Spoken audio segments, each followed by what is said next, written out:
We are live. I am Chris, the host of Crash Canon, and who do I have here today?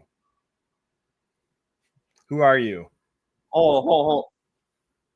Wait. Hold on.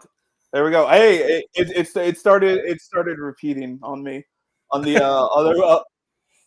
Get the speakers going or something? I'm gonna go with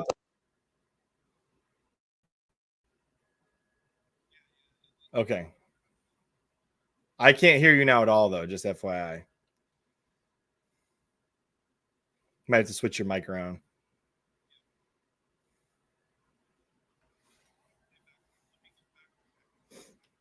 Just if you go into the little cog for settings or plug back in, one or the other, you should be able to pick which audio you want to use. All right. Well, in the meantime, let's just say I think y'all should try Black Monk Rosaries. Definitely go check out that brand of rosaries. They're handmade. They're high quality. I bought one for my wife. Very good stuff. Definitely check them out. That's the plug I'm going to go here. Also, just for the record, y'all should also try out Tridentine, whatever the heck the brewer company is. If you're in Wisconsin, go get some of their beer. All right. Can you hear me? Hello? Hey, hold on. Yeah, I can hear you. Perfect. Okay, are we good? Yep, we are all good. I just plugged the Black Monk Rosaries and Tridentine Brewery or Tridentine, how you pronounce their name. I'm still getting playback. Are you really? Hopefully not from. I'm hopefully not getting it on my end. People in the chat, are you hearing double of me or Nick? Please comment below in the chat so we know. I wonder why you would be getting it twice, though. Do you have like an echo feature or something weird? Yeah. Echo feature.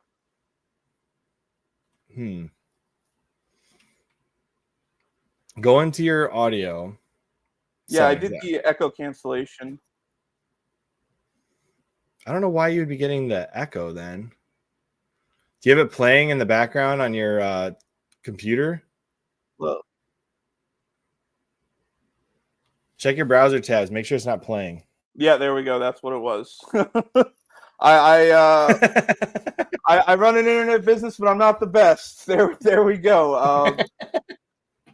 We solved it. We solved it. I'm just an idiot. Yeah, that would happen. I'm glad it was something that simple, though. Holy cow, that's funny. Yeah. Okay. So, trust me, the website's good. Even though I'm having this technical difficulties, the website's good. Okay, so I was just excited for it. So, where were we? The question was, I'm Nick of Black Monk Rosaries. Yep. Partners with my father, David. We started it 2017, 2018. And it really, David gets a lot of the credit for starting the idea. He got really sick in 2013. His blood pressure was like 60/20. They were about to open his chest. The vision was narrowing, and he was like, "I'm Jesus, just protect care of my family, take care of my family. What's going to happen? I don't know." He was at peace. He said if he makes it through, he'll pray a rosary every day. So he's been very dedicated to the rosary, and he was tired of them breaking all the time. And I think 2017 he found a Swedish company who made them, and they had to go out of business because of taxes in Sweden. It was just too insane. Really? Yeah, it was. They knew the. Do you remember that guy, the golden one? Who's like the pagan LARPer guy? They were friends with him. They were trying to convert him to Catholicism. Wait, but is it one of the guys I interviewed? No. Oh, okay. That guy's American. This guy lives over in Sweden.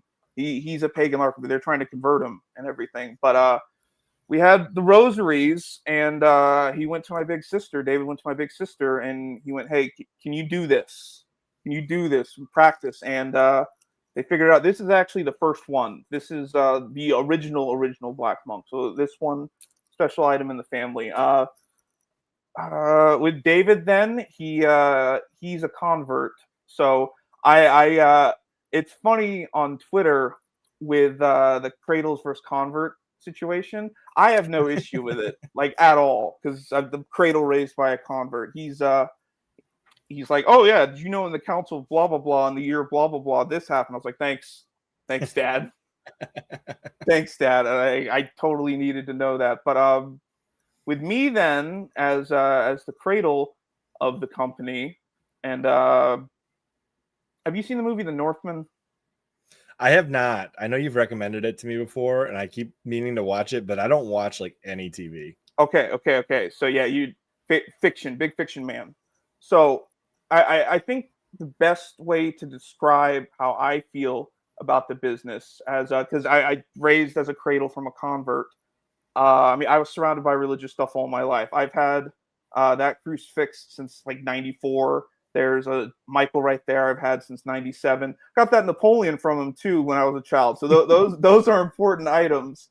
So in the movie The Northman with Amleth, when he's at the start of the movie, he's in the castle or their longhouse, and his father's The coming back. Longhouse. Not that longhouse. He didn't. It deals with relationships with women in that too. But so he comes back after a season of raiding, and he gives him a little medal, right? It is some sort of pagan thing, and he has that. And then later in the movie, I'm not going to spoil anything, but he spoiled the whole. It's been out long enough. I don't care. Have you seen Hamlet? You've read Hamlet? You just cut out hardcore there. Am I good? You're good now. Yeah. I missed. You said if you've seen, and then right about there you cut out. It was a cliffhanger. I did hear that you were talking about Hamlet. Yeah. I did hear something about Hamlet there. That was you've seen The Lion King, the basic plot and everything, right? Yeah. And I know it's a ripoff of some like Japanese thing as well. No. Simba or whatever. Yeah. The lion one. But so with that, then his father, he gives him that medal, and it's very important to him, right? And then later he gets older, but he has to go sell himself back into slavery. He gets rid of everything, cuts his hair, brands himself, but he specifically rips off the medal that he still has after his father was killed. Then later in the movie, when he has to go fight his uncle, he specifically rips that off and gives it to the woman who's carrying his children. So that idea of something so important like the rosary is, I mean, how I feel. I'm giving this to other people. Those type of items. Yeah. Like it's like lifetime warranty on these. And I mean, as a kid, my mother put nativities up all over the place for Christmas time, and I broke them all the time as a little kid. I was in those little walker things, and she had it on the boxes like that was Nick, that was Nick, that was Nick. this that won't happen with these. You'll have it forever. You can even give it to your children because there are some very nice ones. I mean, you got the Lord Single Decade with the Blue Spot Jasper one, right? What were your thoughts on that? I thought it was really cool. I mean, it feels rugged. It feels very strong. My wife's not going to break it. Not that she breaks rosaries, but she does constantly deal with children around her. So it's got to be one that's strong. And her confirmation saint is Bernadette. So okay. That's why we go with the Lord stuff anyway. So I mean, you should. That is Song of Bernadette is a movie that y'all should watch in the house. I've seen that one. I watched that maybe a month ago. That's a good movie. The which deals post. Just try to watch the old black and white one. The weird colorization they did to it is just kind of odd. No, I just black and white only. I'm not going to watch. It's a good movie. I like that. Can I recommend you, Fred, to buy a Black Monk rosary? I see we need a strong rosary in here. Yeah, Fred. What do you like? We have a lot. We got a lot, and there's new models coming. I'm not going to reveal anything yet, but they're on the way. Probably something land related would be good for Fred. But we have carpenter rosaries, which have wood beads. There's a light wood and a dark wood. They're walnut, and with those two. With those wood beads, there's the Rue de Bac one, which from France. It's a center. We get it from the Shrine of the Miraculous Medal. It's in French, and they come with translation cards. That's another thing we do with our medals from France. Translation cards. So we're Americans. We only speak and read English because nothing else matters. But we have the cards with that. We're working on a Latin translation for the entire website, though, right? Just kidding. Yeah, maybe. I mean, with my luck on getting the audio and everything right, that's not going to happen. All right. So question for you: where can they find these? What's the website? What's the link? I'll drop it in the chat for everybody. CatholicInc.biz is that's great. is an alternate domain that we have, but regularly just blackmonkrosaries.com. You can find us on Twitter, Facebook, and Instagram. And you just I forgot you did that. That's amazing. It's it was a $10 joke, but I mean, I think it was good.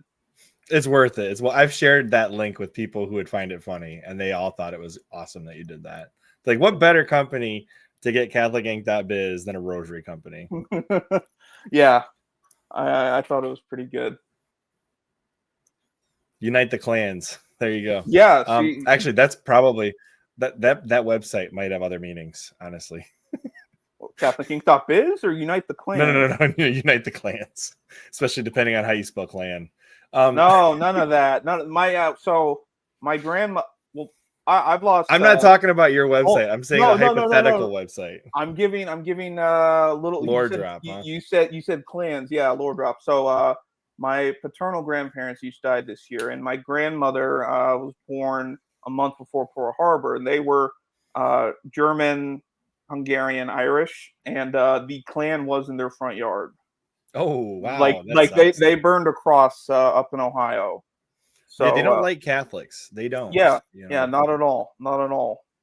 No, they would probably dare I say, because the Groypers are mostly Catholics, they'd probably burn a frog too if they knew that where the Groypers lived. You can't do that to the froggies, man. No, those guys are allies. We need them. The Groypers or the clan members? Not the clan members. Oh, okay, like, where are you going with this? No. No, I agree. I agree. No. The Groypers are basically a fraternity of Catholics that are young. They're I'm in Texas, so there's white Anglo-Saxon Protestants everywhere. I'm surrounded, man. Yeah, we don't want wasps. We want wasps. Yeah, They like we had a Mary garden at our house back in Dallas, and we would get notes like because we took it to the back to wash it and everything, the Mary statue, and we got notes in the mailbox. Thank you for taking down that ugly statue. Like you don't realize how vicious wasps are down here. No, I believe it. I mean, people like you hear like Texas is God's country, and it's like, well, it's a state, but and not only that, when they say that, they don't really mean it because they're talking about Protestant Christianity, not actual Christianity. But, yeah. Oh, look at that! We got our favorite ordinariate enjoyer in the chat. No, Unc, no. No. Thursdays for Joyful. I don't know what you're talking about there. Surprised he didn't say anything about Arch Manning and the stinker that the Longhorns put on. We got him rebutting me. Texas is God's country. All right, sorry, Jason. He's right about that. He's right about that. I didn't realize Texas was a country, guys. All right. Formally. The Republic of Texas. It still says that in the Constitution, the Republic of Texas. Good. Like they have like a cessation clause still in their Constitution. So of all the states that could secede, Texas has an actual clause for it. Yeah, there's also the clause that we divide into like 4 different states. If you prayed the Shorthorns would have won. Listen, Aggie. Listen. You're you were probably a yell leader. A yell leader. Do you know what those are? Is it the person that goes something and then everybody shouts back at them? Yeah. And they wear like these overalls or like a totally white slacks and a button down, and it's just they're light in the loafers, and that's what we think. I have my next door neighbor. They're Aggies, and they're okay, cool. We're fine. Well, I'm putting it up on the screen for you. You don't have to do the old grandma look. I am. My eyes are awful. My prescription's coming up. Oh no. Okay. I think they've gotten worse. Well, I will highlight comments if I think you need to respond to them, or if I need to respond to them, they'll be there too. But all right, let's get past this Texas is God's country situation. It is. And I do agree with you. The the Groypers are like the young Gen Z Catholic fraternity, basically, is what they are. And that's the way they talk too. They talk like frat people do quite a bit, although not as cringe as frat people. One of my brothers is in a frat, so I got to be careful on what I say. It depends on the frat. When you're talking like generic frats, like my brother-in-law was in a frat, and like I don't think there's anything wrong with the frat he was in. But when you see like the ones that get it with the sororities and they do the weird college party scene where it gets really nasty and out there, that's what I'm talking about. They just got him to join because he's 6'6" for the intramural games and everything. So. I mean, he's a big guy. He's a big guy. All right. Yeah. So Nick, you said you're a cradle Catholic. All right. And we've already told everybody, hey, before we get past this, go to catholicinc.biz or blackmonkrosaries.com. Make sure you guys check those out. And if you don't, I don't know why you're here. But if you're here, stay here and then go there later. All right. That's where we're at. Nick is the tiniest of all the rosaries, believe it or not. What does that even mean? You're on your honeymoon. Get off of here. What does that even mean? Caleb is the whitest guy ever. Okay, it's on air and on record. Super white. Anyway, yeah, he is. So cradle Catholic. Where are you going with this? Oh, I'm sorry. So you like actually, it's funny. Most of the people I interview are not cradle Catholics, or if they are cradle Catholics, they fell away at some point and came back to the faith. You got converts, reverts. You've always been Catholic. Did you have a reversion story, or have you like remained in the faith your entire life? So I mean, dark night of the soul, like Mother Teresa said. That's right, old grand. Yes. So I mean, there are doubts that I've had. My mid-20s weren't the best, but I kept going to mass continuously. Childhood, David did a really, really good job catechizing us. I went to Catholic school, so all the teachers hated me. Like they hated me, man. There was I'm not gonna say their names, but the 5th grade teacher, she said that like everyone goes to heaven just automatically. Really? Yeah, it was bad. Oh man, David would have to come in and talk with them. I'm like, Dad, you'll never believe what they said. Women deacons will be priests one day. 3rd grade teacher, her husband was the editor of the Texas Catholic, which is the diocese's newspaper, and she said some wacky things. So they hated me. They hated us at the Catholic school, and a lot of cradle Catholics, I imagine a majority of them that fall away, that's part of the reason sending kids to Catholic school. It wasn't any better in high school for me. Catholic high school, I'm not going to say the name because I can picture her. I can picture this one teacher. She had us read excerpts from like Always Our Children, which was oh boy, yeah. I'm like, whoa, what are we doing here? I thought this was a Catholic school. Hold on, what the heck? Yeah, so it's a little insane. I don't miss Catholic school, not at all. So I mean, that. But at least you had. Is there a reason why? So David's your dad, right? Yeah. Is there a reason why you refer to him that way, other than because he's like in charge of the business? Yeah, just in business situations. Okay. David. I will call him COM, crazy old man, though. That's one of the acronyms, COM for him. So emails will be signed off on that. Yeah, no, he's David. I mean, he's a good dude. He did a good job. Another thing with the rosaries. What I was getting at with that was that if you go through a experience like that with Catholic school where you're being fed, let's just say bad food, for your learning, you have to have somebody like David, like your dad, in order to rebut anything that's not true and instill the faith correctly as a foundational aspect of your life. Otherwise, you wind up in situations like me where my dad really didn't do anything with the faith and I fell away as soon as I got done with, confirmation. Yeah, no. Father's bedrock is essential for that. He even ran his own CCD classes for kids in my big sister's grade. pre-confirmation. He would do it with us every Sunday. That's another thing with the way he constructed life for us. Even though I'm the craftsman, the Catholic craftsman of Twitter with rosaries and everything, I'm not very artistic. I have no all stats went into strength and intelligence, nothing in dexterity, so I can't do anything.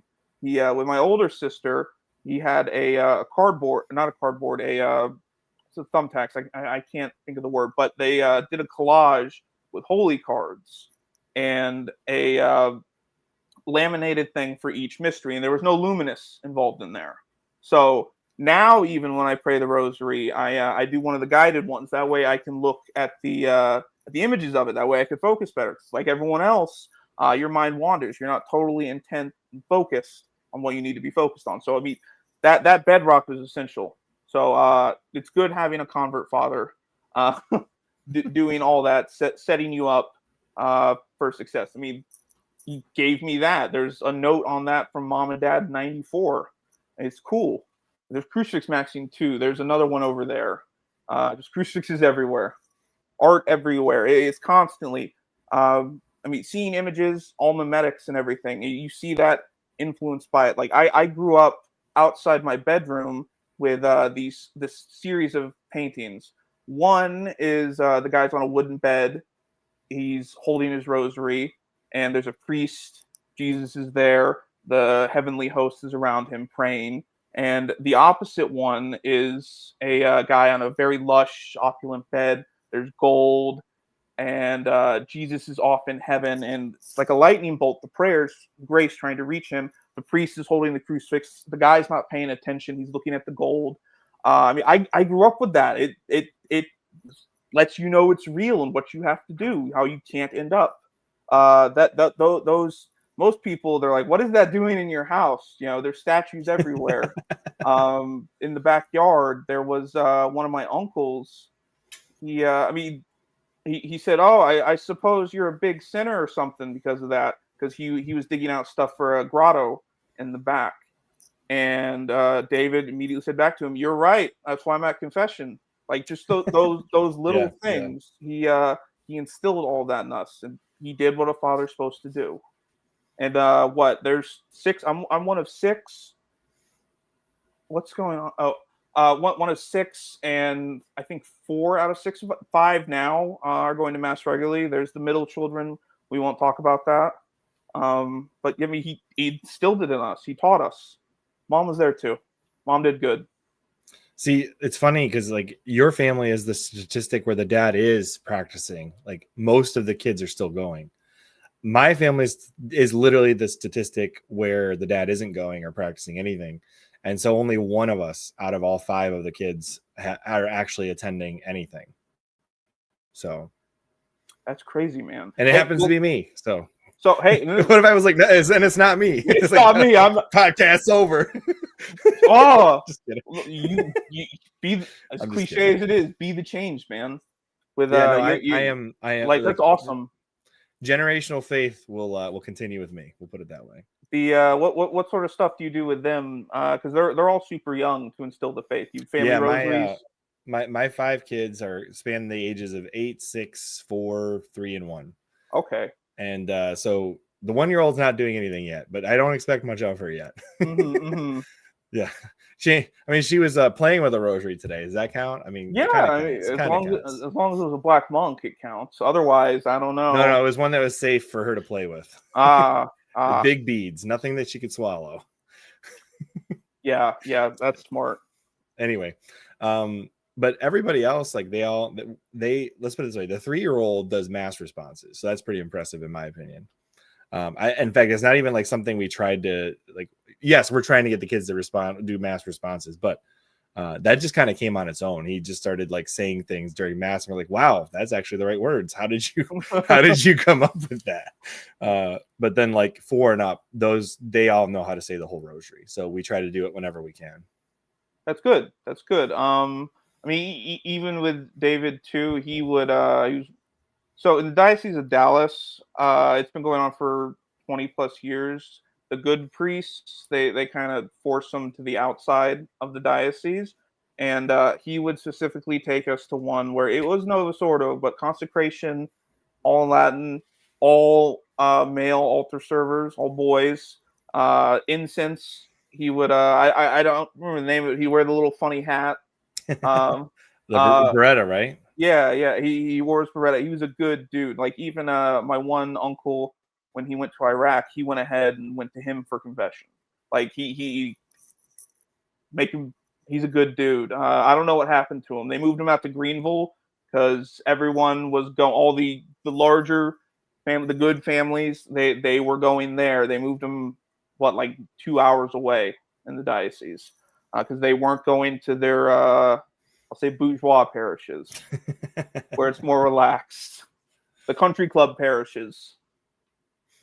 I actually think it is extremely important for guys like us to support young priests who, by no choice of their own, are forced to say the Novus Ordo in whatever way the parish is saying it.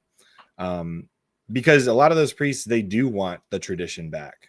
Yeah. And if they get no support, well, they're going to, that burning strength they have now will just, it'll burn out.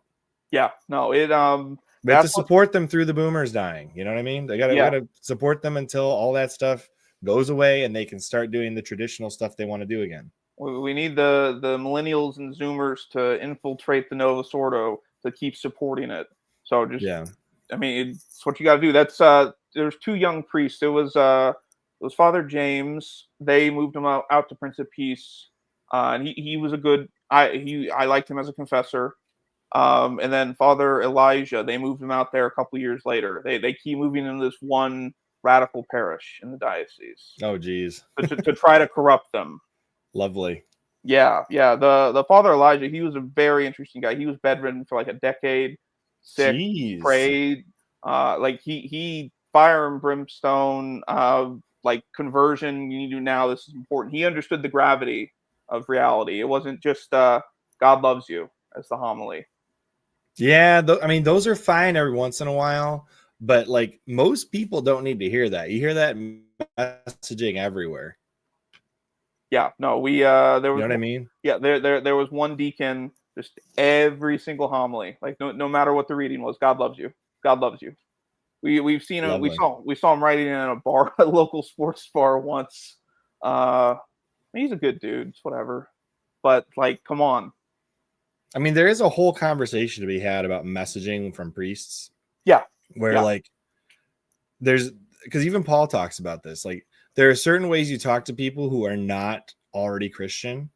Like you say God loves you to people that aren't Christian because they need to hear it. They don't know it. They don't know it yet. That's why they're not Christian, right? Mm-hmm. But for people that are showing up to mass every week, like they already know that. Like they need to be coached on fixing their sin, living a Christian life, not doing bad things they want to do. We're already there. We know God loves us. Or if we didn't know that, we wouldn't be there. You know what I mean? Exactly. So there's different messaging for people who are already Christian versus people who are Christian because they need to hear different things. Yeah, no, agreed on that big time. The current pastor and the deacon and the assistant parochial vicar, they're all pretty good. Like it's because we're out more in the suburbs, country area. It's a transition. Like I'm from the city, so there's like cows and horses everywhere, donkeys. I'm like, what is going on? Like the newness for 2 years still hasn't worn off. I still wave at the cows and everything. Like, oh, that's cool because I'm a city person. It's a little different for me, but so these priests out here are good. It's very good messaging. Yesterday, Father talked about how actually living the life. I think he's a little annoyed at some people who go to confession like twice a week. Like the lines at this parish are long. It's a healthy parish. It's the most I've ever seen. But he talked about having a little humility, good works, everything. Yeah, I think it's look, I think the TLM parish is going to be more reverent in 95% of cases. Mm-hmm. But you do occasionally find a Novus Ordo that has very reverent mass. And it could be equivalent to or close to equivalent to a TLM, depending on who you talk to. Like there are people out there that TLM or bust. I'm pretty close to that, but I've seen some pretty reverent Novus Ordos in my day. There's only one in the diocese, and without traffic, it's like an hour to 90 minutes away. Uh, like it's right at county line. I'm right at the edge of the county, so it's just difficult, even without traffic. In Dallas metroplex area, there's what 8 million people, 9 million. Yeah, there's like 8 to 9 million, something like that. So the traffic's just insane. Yeah, I believe it. I wish it was closer. So the current situation in the Archdiocese of Detroit is obviously not preferable right now. We went from somewhere between 20 and 30 TLM masses in a weekend down to 4. Well, 1 at 3 of the locations each, and then the Institute Christ the King can kind of run their own schedule. The Archbishop isn't touching that, thank God. Yeah, if he went after the Institute of Christ the King, we'd have a lot more issues than what we currently. I mean, we already have a ton. But if he tried to shut down the Institute of Christ the King, I think he'd have riots. Yeah, probably. I think he would literally have riots, at least in the Catholic space. But and thankfully he didn't do that in his old diocese, so I don't foresee him doing that in this diocese either. But that being said, you never know. He basically shut down whole communities like that. I don't know how you come into a new diocese and just shut down full communities and parishes like that. I don't get it. I like, you don't have to like tradition, but at least it was working for some people, Yeah. And I'm like I said, I've said this before. I mostly attend the Novus Ordo close to my house. It works best for my family for now. In the future, that may not be the case. And if there wasn't an extant letter from the Archdiocese of Detroit saying you shall not go to the SSPX that still has the stamp of approval, I would at least try it. Well, how close is the closest SSPX? Because it's like an hour to 90 minutes, like the other way, no more north of the I think TLM. it's maybe an hour from my house. I'm not saying I would attend it regularly, but I would try it. But that letter, that makes me a little nervous because I am a very obedient Catholic. I know there's the resist and whatever, recognize and resist movement and all that. I have a hard time saying, well, the bishop said thou shalt not, and going and doing that anyways. You know what I mean? Yeah, no. I mean, for historical figures, I like Frederick II, Hohenstaufen. So I'm like, we'll do what we want. Oh, it's okay, whatever. I mean, him and the popes, they sent letters back to each other. He marched an army across the Papal States, so without permission. So all sorts of crazy. You can just do things sometimes within reason. Yeah, I definitely question, because the letter's from 2009, so it's definitely not from the current bishop. And I've pointed this out. I've sent letters to the Archdiocese of Detroit multiple times. I'm like, guys, the SSPX have faculties from Pope Francis, and your letter still says they have 0 faculties. Something's a mismatch here. If the Pope is saying they've got it and you're saying they don't, your letter's probably null and void. But I'm willing to hear you out. Detroit outranks Vatican now. Rome, I guess. I don't know. I'm just waiting for Rome to just put it completely in communion. If they did that, I'd go there at least once every once in a while, when I had time to go. It's just a bit of a drive. And if it's thou shalt not, well, I'm not gonna make the drive right now. Yeah, no, that's probably best. I still have a diocesan TLM within a closer driving distance. So if I really want to go to that, I'll go to that. We know Majorian would say get to it. Go on. Make the drive every Sunday.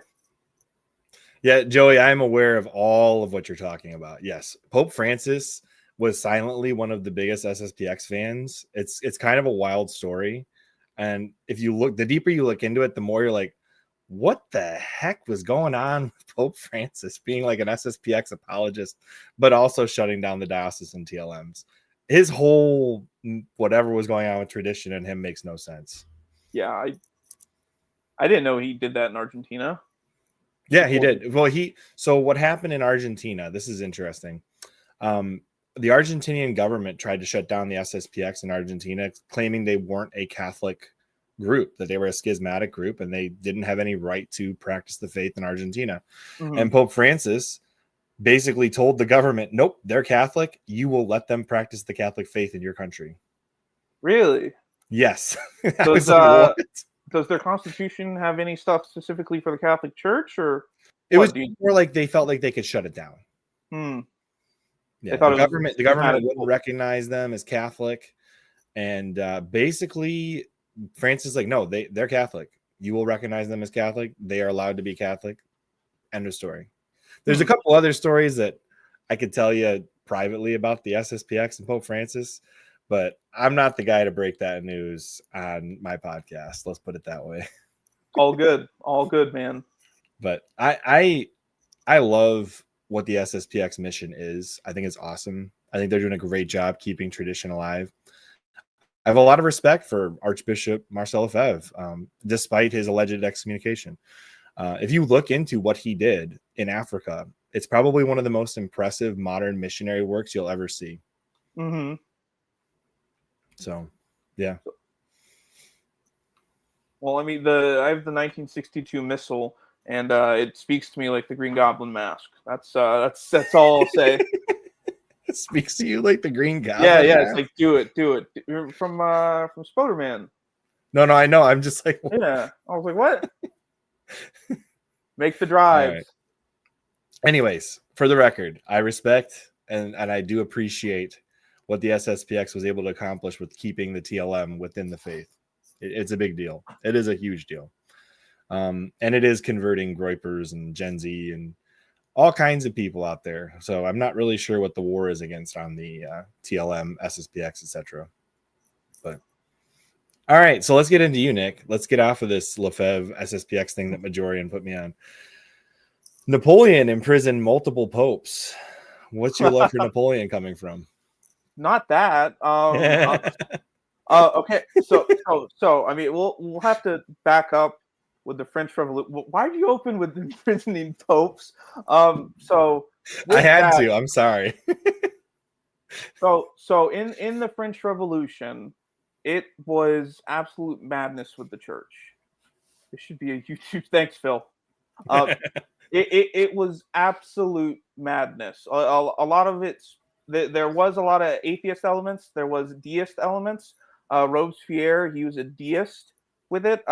Like in Notre Dame, they had a ritual for the supreme being, the cult of the supreme being, and they had a lady, a prostitute dressed up as Reason. They had an orgy in churches. It was insane. It was also, it harkens back to in the churches. Yeah. The French Revolution was insane. They were killing priests and bishops. They had it where the priests would have to sign their allegiance to the French Republic, and if they didn't, they'd be forced to leave.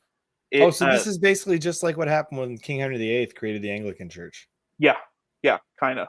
Or when the Mexican dictator, atheist guy, decided to shut down the Catholic Church.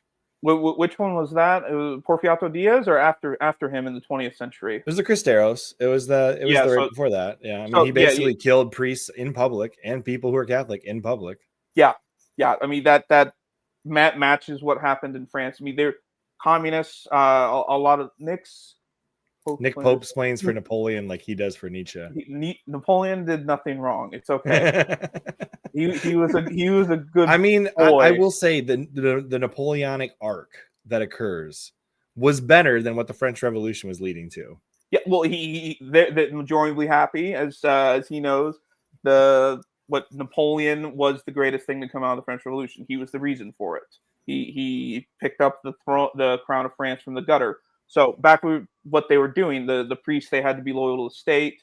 And it was just insane. They with people worshiping nature, harkening back to Romans 1 with Robespierre, they changed the names of the months depending what happened in the seasons. Be rainy, foggy, hot, harvest, what have you, everything. Napoleon, I think it's the Concordat of, it's either 1803 or 1804.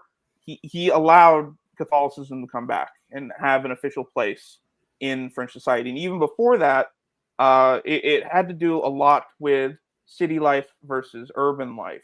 Once the initial fervor of the revolution died down, the people were upset with this atheist, deist type situation that was going on.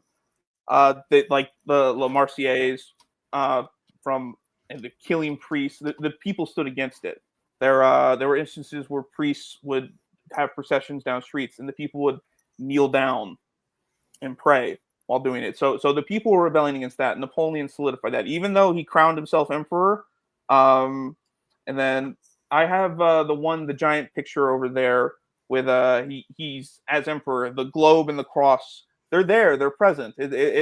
But he's not holding it like former kings would do, former emperors would do. So it's there. Go ahead. Now I finally understood why G.K. Chesterton called his book "The Ball and the Cross." Yeah.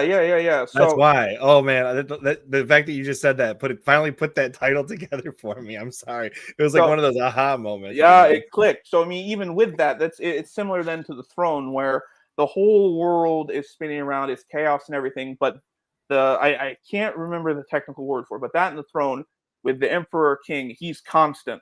That's what it is. Everything else, it's sort of like how I mean, if you view the Constitution, it's right there, it's eternal. While everything else is changing, the Constitution there, it fulfills the same function, except with God and the king. But Napoleon did nothing wrong. And Napoleon did nothing wrong. Yeah, I will say this. In the Cristeros War, you know who the bad guys were, right? Yeah, the atheists, right? No, the United States. We did nothing wrong. It's just no. The United States brokered an agreement between the horrible Mexican leader and Rome, where the Cristeros would put down their guns, and then what did Mexico turn around and do? Murdered most of the Cristeros. See, we didn't. The United States bad guys in Cristeros War. No, flat out bad guys. It was a power vacuum when Porfirio Diaz died. That's why there were all the different revolutionary governments with Zapata and Carranza. I can't remember all the names. Pancho Villa, all of them. That it was power vacuum. And with Porfirio Diaz, that would have started because he was helped by the Masons. They called them scientificos, and they're trying to modernize Mexico and get away from the church. Meanwhile, if you have ever looked up Masonic history of the earth, I mean, it is the most. I mean, it's basically like trying to believe Mormonism. Like, it's so out there and weird and strange. Your magic underwear and no caffeine. Yeah. Well, what? So you talking about Mormonism, or are you talking about Masonic stuff? Well, you said Mormonism, so I said the Freemasons believe. Like, if you actually look into, the Freemasons basically have their own Bible, right? Mm-hmm. They have a whole their own view of history. They like Noah was the builder, and then he passed the hammer on to blah blah blah. Like, they have this whole weird made up lineage of men who were the builders, and they created everything. Essentially, is what the Masons believe. They have like some deism thing as well. Yeah. But basically, all that to say, if you look up what Mormons believe and what Masons believe, it's all way more far-fetched than anything the Catholic Church asks you to believe. I believe it. Like, way more far-fetched. They seem pretty wacko. Like, I had Mormon neighbors, so I was friends with my youngest brother. They tried to convert him all the time. He's like, "No, I'm good. I'm not going to temple." They look like Village of the Damned. They're all like, they did. That kid was creepy, man. Yeah, I mean, I have to say though, like, if you could choose one version of Islam, you're going to choose the white Mormons over the actual Islam. Those dudes are baddies too. They're all baddies. I mean, I know with before we're talking about Islam, I know what the Mormons, they thought there was a Mason, by the way. I did not know that. I can't wait for your. This is making more sense now. Yeah, no, it does.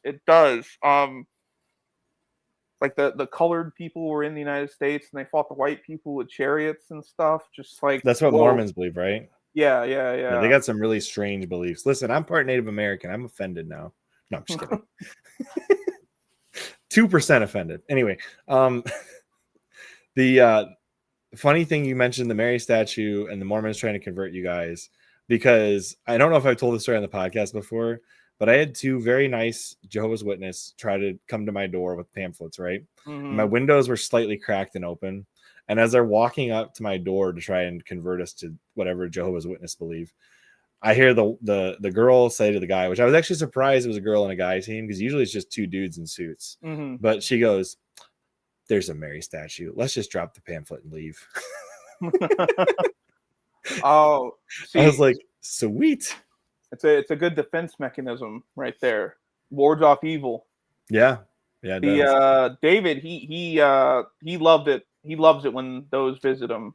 He has his charts ready to go, proving that Catholicism is the only biblical religion that exists with everything. He goes point by point by point. Uh, but yeah, no, those people are insane. I went out with a Jehovah Witness girl once. It was crazy. It was she's like, we better be careful. Someone could see me. I'm not a member of the covenant anymore. Yeah, no, those JWs, crazy people. A funny story related to, I don't know if it was Mormon. No, I think it was Mormons. Some friends of mine, I'm not going to name names. I don't want to drop the person's name who told me the story, but needless to say, the person has been on this podcast before, but he told me that his family had run into some Mormons and they invited them over for coffee because, and the Mormons or whatever it was, we're trying, Jehovah's Witness or Mormons, take your pick, who cares? But they came over to try and convert this friend of mine, and they sent all the kids to go play with their kids, right? And at the end of the day, that obviously they weren't going to convert him. He's a strong Catholic. But after this, he asked his kids, he's like, what did you talk to the other kids about? Oh, we taught them the rosary. Based. I know, right? I'm like, that's amazing. Yeah. I love it. That's like one of my favorite stories. And it works good for you guys, right? Teach Jehovah's Witnesses and Mormons the rosary. Yeah. Teach them all the rosary. I mean, I never had any experiences like that since being insulated in Catholic school. So it wasn't until I got older I was like, oh, these are the other weirdos. The hell, what's going on here? I mean, I could give you that take since you mentioned Islam. Go ahead. It's pretty spicy. Oh, okay. All right. Well, we like to spice things up on the Crash Canon. So Islam is responsible for the slave trade in the United States, like 100%. Yeah, at least to a degree historically. Yeah. So which weirds me out because black people in the United States, they always Egypt and everything. They don't that's like what they culturally relate to for some reason. Instead of all the West African kingdoms, Mali, Songhai, and all that, like these were rich, powerful kingdoms, very wealthy with Mansa Musa. Yeah. Like when he went on Hajj, all the gold that he did gave out caused inflation in the Levant and Mediterranean. With that, then once they ran out of gold, and Mali defeated by Songhai, and then Songhai was defeated by Morocco. They ran out of their gold, so they started trading in human capital across the Sahara Desert with Arabia. So the slave market and everything already existed. It wasn't like in Roots with white dudes, with Europeans running through African jungles and everything. And then I mean a lot of the slave trade occurred on islands between Africa and the United States. Yeah. It wasn't like it was happening from Africa straight to the United States with white dudes coming over and getting them. Yeah, it did not happen. And then the only reason Europeans decided, hey, let's go explore the Atlantic is when Constantinople fell. Otherwise, there was no reason to do it. And it was Portuguese with St. Henry the Navigator. He funded a lot of that going out there. So that's 100% the reason. I mean, Islam. I mean, with anecdote, I have a buddy at the gym, an acquaintance. He's nominally Muslim, I would say. Like he drinks alcohol. Secular Muslim. He's a secular Muslim. He's from Mississippi. So he'll have a country accent, and then he'll go Allah, like something like that. So he still does. He could, which it's very interesting to talk with him and his perspective and everything. Because the other day he was like, "Yeah, did you see that honor killing that happened? It's awful." But this a girl was dating like a non-Muslim, and he threw acid on her or something. I was like, no, I didn't. Oh my gosh! But like he'll tell me this as a kafir. Like he'll tell me. So I mean he's not happy. It's very interesting.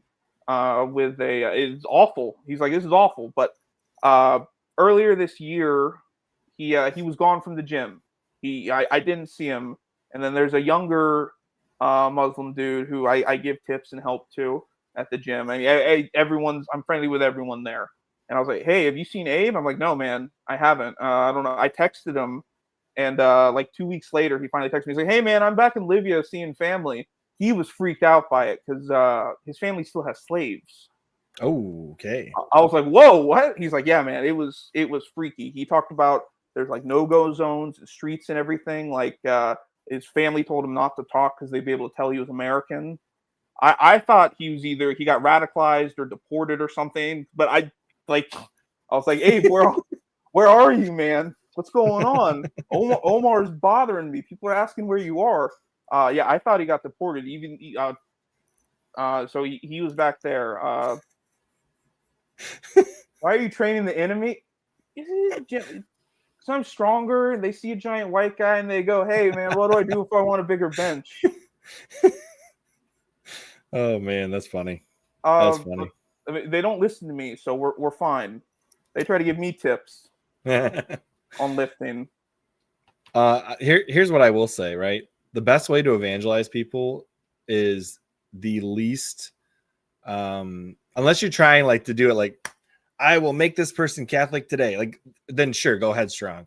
But for the most part, it's the slow burn. That's the best way to evangelize people. Like, show people by example who you are and what you do, and they will latch onto that.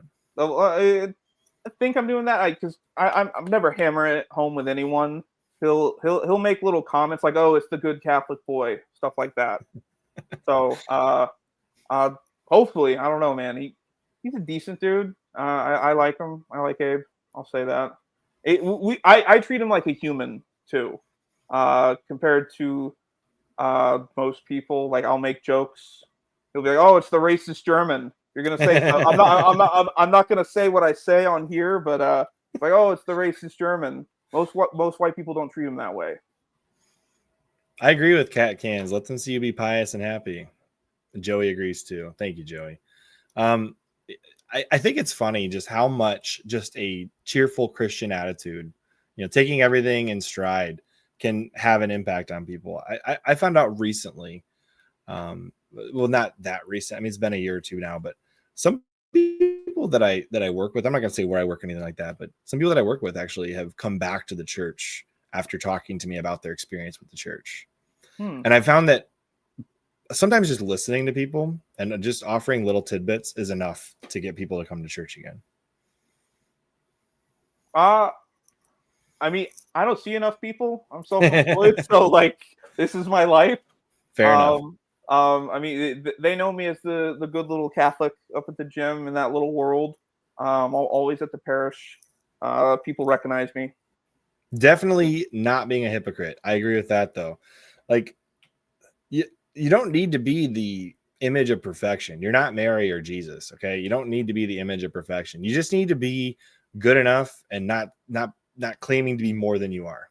Yeah, no, I don't do that. I mean, he calls me the racist German, so I'm definitely not doing that. No, I went to college in Dearborn, Michigan. I was basically a minority in college. Oh wow.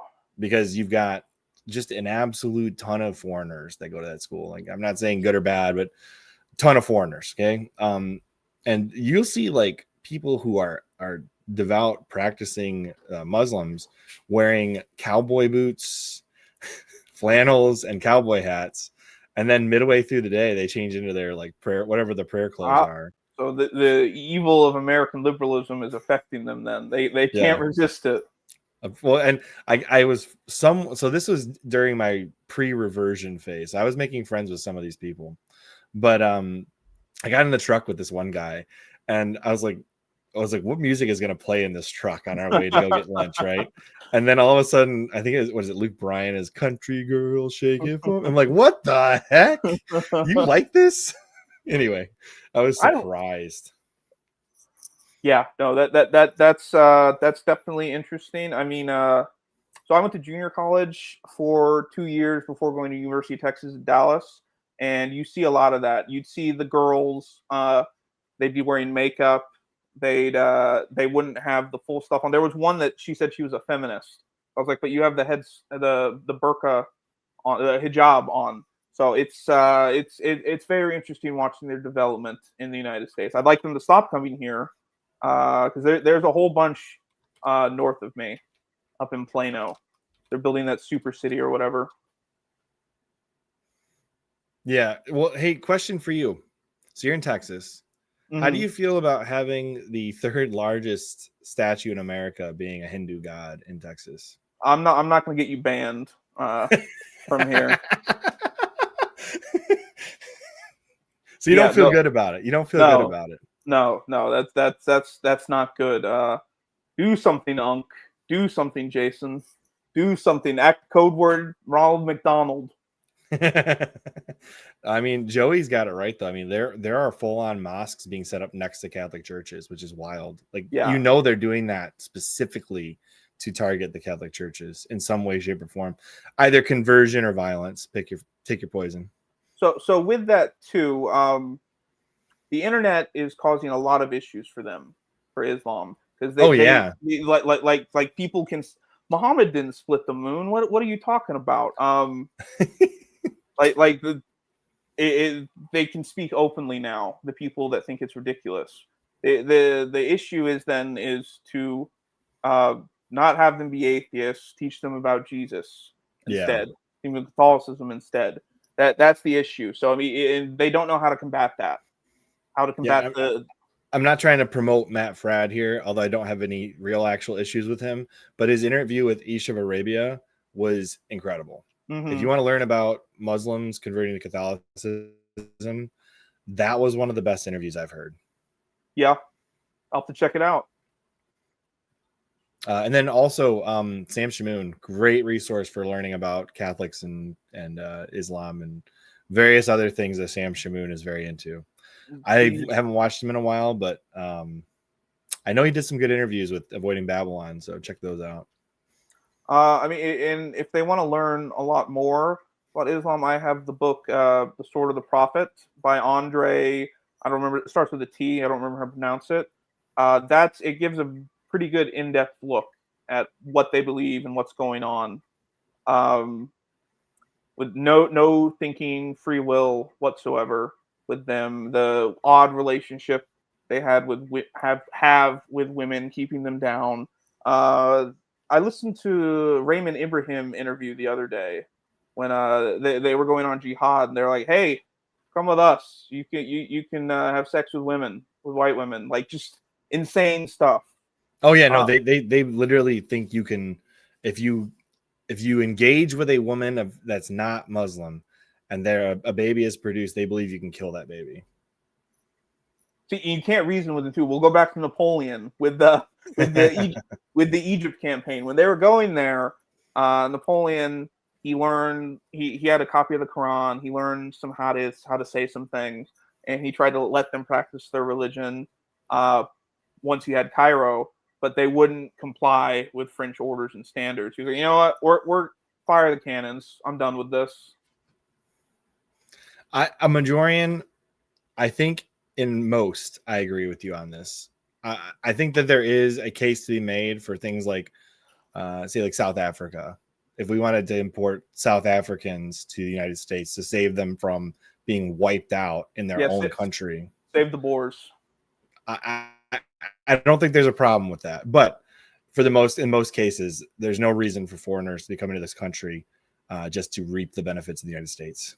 So I mean, with you saying foreigners, that does play in mentioning South Africa. That does play into a lot of my thinking. Where I do think the West is at a time where we need to be post-national and more of a Western collective. With Christendom, we could go back to that because yeah, they're from South Africa, but they are cut from the same cloth as Yeah. us.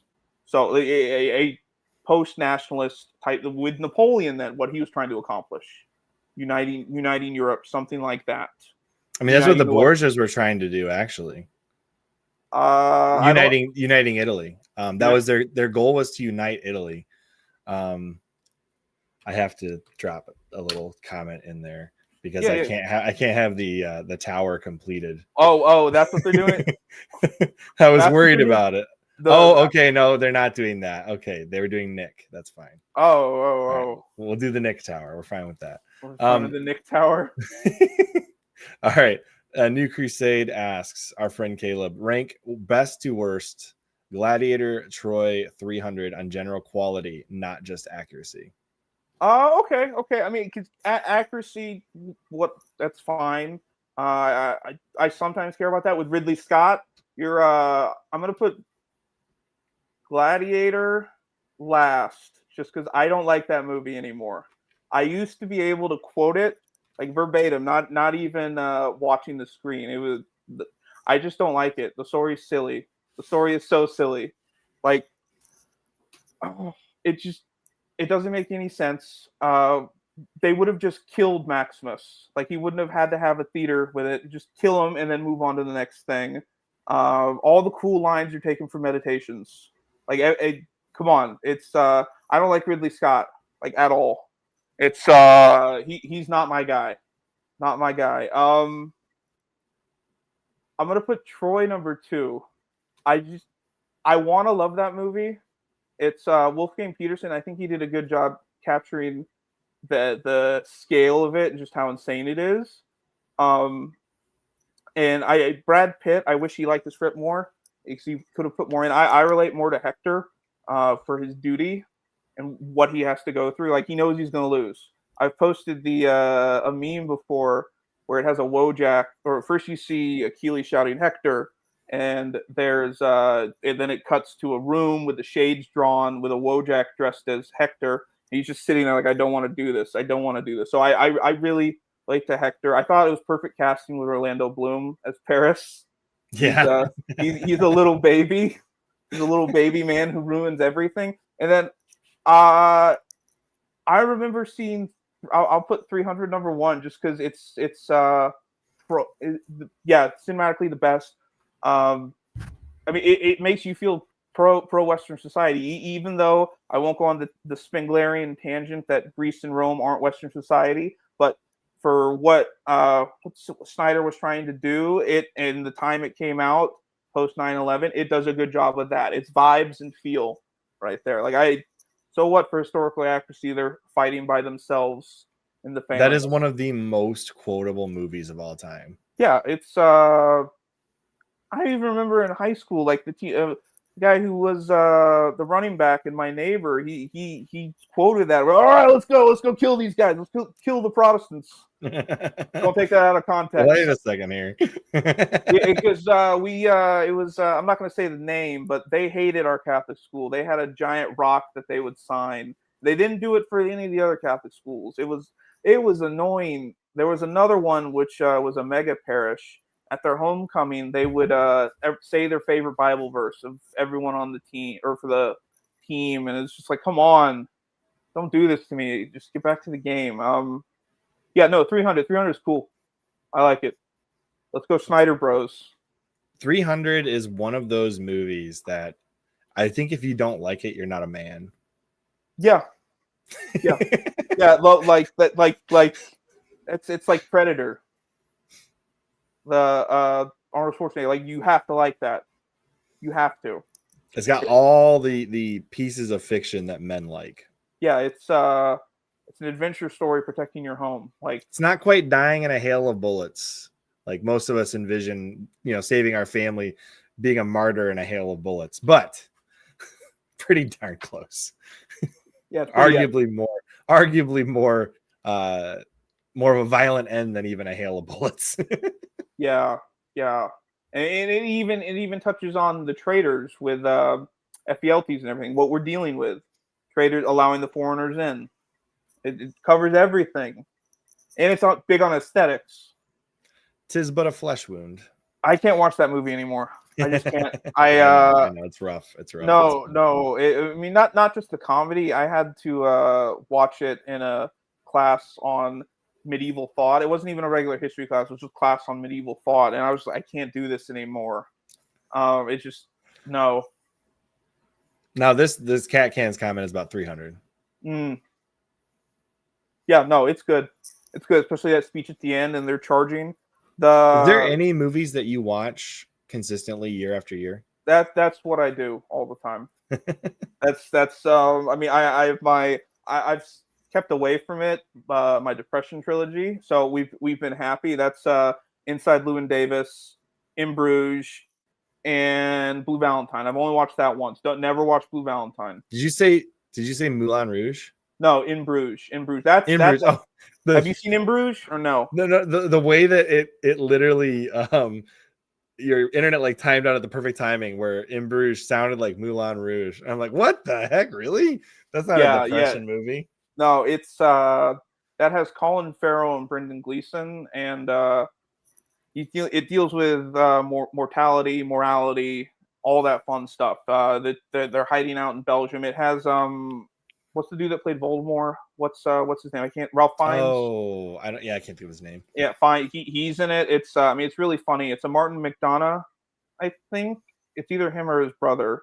That's I watch Under the Silver Lake a lot. I haven't been watching movies a lot lately. It's called Football Time. I've just been focused on that. That's my Fair. that's my simple pleasure. I was like 12 hours a day on Saturday. I read a lot, an absolute ton. Yeah, that's what good. I do a lot of. I do like this though. The weak guy, the hunchback dude, Yeah, is the bad guy. I mean, he is the bad guy in 300. Yeah, because there was no way at the point of time when he gave the weakness to Xerxes, if I said that right, that he was going to find that on his own. There was no way. I mean, he was good to go. And I forget what Leonidas said to Hunchback dude. You said his name. FBLTs. Yeah. Did you say FBLTs? No, BLTs are delicious. Anyway, I forget what he said to him, but basically he wasn't supposed to be part of Spartan society, right? Because he was an outcast. Yeah. He should have died. Yeah. There's a different commentary to be said about that. Like Leonidas could have given mercy to the dude, but the guy was also a schemer and a bad guy. Yeah, it's the Spartans were really weird too. They practiced cuckoldry all the time. As part of like they're stupid. I forgot about that. Yeah, they threw them out. I mean, with that, their eugenics and everything. Yeah, it was not good. And what's happening now with the eugenics society and the culture of death? Exactly what we're going through now. Yeah. So the eugenics cult never dies. It just changes the rules and continues on. Exactly. It's we've had the eugenics cult in America for a long time. Yeah, and I mean, with that, I think the pro-life movement, they've done a lot of good. It's very good fighting against abortion. But I think they're fighting with a hand tied behind their back with their strategy and approach. I think so. Here's my thoughts. I've recently been to a pro-life rally, and the speaker they had was terrible, just awful. And I think the other problem is that a lot of the pro-life movement remains Protestant coded because they have to attract more than just the Catholics or they'll never get it done. But really, the pro-life movement should start with the conversion of Protestants to Catholicism. Because if you're actually Catholic, there is no other option than pro-life. Yeah, exactly. So if you could just instead of catering to the Protestants and catering to the would-be feminists and telling them you can have it all and have kids, just make them Catholic and bring them back into the fold of Christendom. So convert father comes through. He always tells me, like, you make it too complicated and you're esoteric and out there. He sent me a thing that's contrary to my notes. Well, it's not contrary, it's just different. Yeah, we have 5 statements here. What theologian declared in the 1500s that birth control was the murder of future persons? That was John Calvin. Really? Yeah. So with you saying they need to convert back, come back into the fold, not be separated brethren. I still believe that fully. Who in the 1700s declared that taking preventative measures was unnatural and to destroy the souls of those who practiced it? It was John Wesley. Not surprised. Founder of Methodist Church. Who declared that birth control was sodomy? Martin Luther. That doesn't surprise me either. And they, the Anglicans were the first ones to bolt on this. And once contraception, they became weak on that, all sorts of degeneracy would come from it. Yep. Which I mean, anything, you name it. So with how I feel, as you said, that it's Protestant coded, Roe v. Wade, that was in 1973, right? Yep. They don't attack Griswold v. Connecticut or Eisenstadt versus Baird in 1972. Which ones were those? Remind me of what the precedents said are. So Griswold v. Connecticut, it protects the liberty of married couples to use contraceptives without government approval. And then Eisenstadt versus Baird, 1972, establishes the right of unmarried couples to possess contraception on the same basis as married couples. So we're attacking abortion, but that's the fail-safe for the contraceptive, which goes ahead and changes culture and everything that happens. So you know the meme where if women didn't exist, men would live like this, and it has just a mattress and a rosary and a gun, and it's super. There's no society whatsoever. Yeah. So it's true. Yeah. Like as crazy as it is, that touches on a very deep fundamental truth. As Oswald Spengler says, men make history, women are history. Like they're just so much more important than us with what's happening. And then with contraception, with the menstrual cycle and everything, what's happening once they're on birth control IUDs, they don't have a normal cycle. And with that, I've read a book called "This Is Your Brain on Birth Control." It's a scientific look through what happens to women's brains when they take birth control, and it actually affects men around them as well. It's kind of wild how far-reaching the impact is. So 2 points on that. Did it have the 1995 study with women smelling sweaty men's shirts depending where they are on their cycle? I think so. Yeah. Yeah. I think that was in. I've read that one before though too. If it isn't, I'm pretty sure it's in there. So with that, then all male behavior is dictated by females. Like not like nagging, hey, go take out the trash. Not like that. Not like that. But everything we do, because their role as selector of us is dictated on that. So what we have to do as men is we hero, wise father, menstrual. Yes, yeah. I could talk about the follicular phase and the estrogen, all that stuff. It's important, man. That's funny. So where was I? You were talking about sweat and women's cycles and how they affect cycles. Men. So with that, then, if we look at animals, then like the bowerbird, do you know what that is down Australia and everything? Maybe not. So the male bowerbirds, they build these intricate bowers. So some look like this. They're gathering twigs, feathers, stuff that's shiny, just to impress the females. That's it. They don't live in them. They don't lay eggs in them. No purpose. The female bowerbirds are looking for that. We don't know exactly what they're looking for, but that's it. That's the same thing with us. And then since they're the selectors compared to animals, you take monkeys. There's no selection process with female monkeys, so the males do whatever they want. Yeah, they just do whatever they want. Women, though, since they have that, it causes cooperation with men. So we have a hierarchy then built. It's not just who's the strongest. We do this. We specialize in what we can do. You just don't have to be the biggest and strongest. You can do this. You can do that. And there's the promise then with women selecting and not being on birth control. They select the male on the hierarchy. Birth control prevents that. And then, it does, because women select lower tier men that they wouldn't choose otherwise. Yeah. They don't move. Women are supposed to. They're hypergamous, obviously, which is a good thing for genes. They're selecting the best possible male, but they're supposed to be across or up on the hierarchy, not whatever. They're not supposed to be going into the slums and finding, Randall on cocaine in the alley. Yeah, exactly. Exactly. So attacking that, where was I going with that? So, I mean, since they're not selecting and they're not doing anything, there's no impetus for men to go ahead and do something. That's why men aren't going to school. They're not having jobs. Women are earning more. They've entered into the male hierarchy of the workplace. You can see this stuff happening in movies. You've seen Terminator and Aliens, right? Yep. So those characters with Ellen Ripley and Sarah Connor, they mirror Mary. They mirror Yep. her. You mean the original Terminator?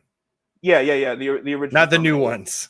No, I haven't watched those. I'm not going to waste my Good. time. It's so she has to bring forth the savior who's going to save them from the machines. It's all about that. She has to protect it. They're just like Mary, just like the highest ideal who women should aspire to. With Ellen Ripley and Aliens, she has to go into a den of serpents to save the child. But it's all male coded now. It's all male coded. Instead of, women are fighting. It doesn't happen. It's not the normal. It takes the normal instinct of protecting children, and inverting it to a male action hero. It doesn't make sense. So those came out in the 80s, if I'm remembering correctly, and that corresponds with more women entering the workforce. So it's programming that. It's an inversion of what Mary is. Plus, when you actually, I have a conspiracy theory on women entering the workforce. Lay it on me. So birth control comes out, right? And the population starts to decline, at least in its replacement cycle, right? So how does the government replace workers when you have less workers coming in the next generation?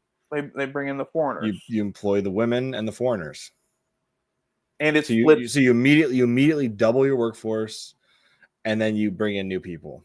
And that's the only way you can do it when you're killing all of your future generations. Exactly. So I mean, with that, if we're able to reverse, women were the stopgap. How does that feel, women? You were the stopgap. No, I don't want to blame them or make them feel bad. Just get them off of it. It's, I mean, everyone's bamboozled. Everyone. I have. So no, this is actual. I've been using CIA World Factbook since I was a child. It's always fun. It's all. Have you ever been on that website? It has information about countries, statistics, economy. What year were you reading this information? Since I was a kid, our librarian. So when I was watching HomestarRunner.com, you were doing this. Yeah, I was on it. I was on CIA World Factbook. It's interesting. Okay, you're like, oh, Saudi Arabia imports this many tons of food. If you just shut down their airports, there you go. You could topple the nation. Or the Strait of Malacca. If you shut that down, because all the trade in there, you could cripple East Asia. Just saying. Yeah.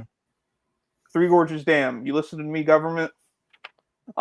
So with that, they always included contraceptive prevalence rate for countries. United States, and they deleted it.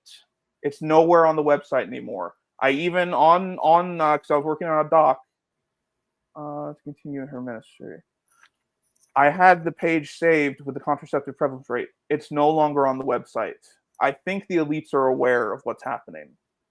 Like, I really, really do. It's deleted on any country. So the United States, when I made this doc, 75.9% of breeding age women were on contraception.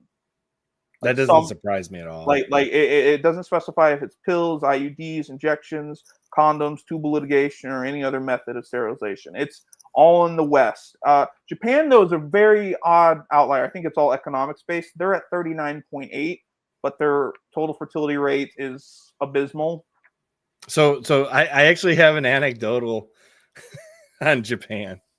A friend of mine who lives, I won't name him, has said the problem with women in Japan is they will marry whoever has money and power, and they will have a child with them. And then they won't sleep with their husband for like the rest of their lives. They just become frigid? Essentially, yes. Oh. This happens a lot, apparently. It's very, very common. I know there's a lot of marriages that the bedroom is completely cold. I know they have a big cheating culture in Japan with their love hotels and everything. There's a red light district that exists solely because the husbands of these women are not finding any entertainment at home. No, it's anecdote. My youngest brother. Anyways, that's what I've heard. I can't say for sure that's what's happening, but that's what I've heard. I believe it. My brother, he saw the horror of the Amsterdam red light district this past summer. So yeah, he was with his girlfriend's family. They all went. it was scary. Like he thought like this lady looked like a demon. It was terrifying the way he described it to me. I have to say, the more people like alter their bodies for God knows what reason, the more they look like something you would see coming out of Hellspawn. No, most definitely. The physiognomy is real. Like, I believe it. I believe it. I went, actually, funny you say that.